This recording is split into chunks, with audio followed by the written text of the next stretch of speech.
នេះគឺជាម្ហូបខាងអ្នកមណ្ឌលគិរីឬក៏អ្នករតនគិរីម្ហូបប្រងសម្លប្រងជំនាញសម្រាប់រសជាតិរបស់វាគឺឆ្ងាញ់មែនតើឆ្ងាញ់ហើយយើងប្លែកយើងដែរ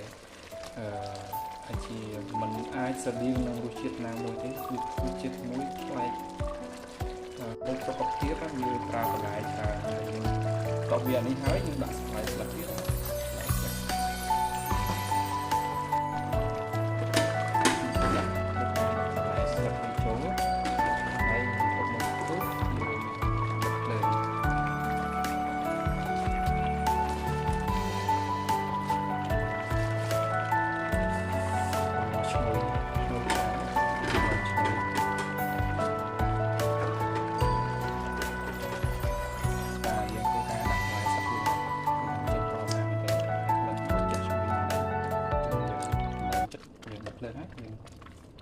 បិទភ្លើងវាខ្ញុំបានញ៉ាំបានហើយ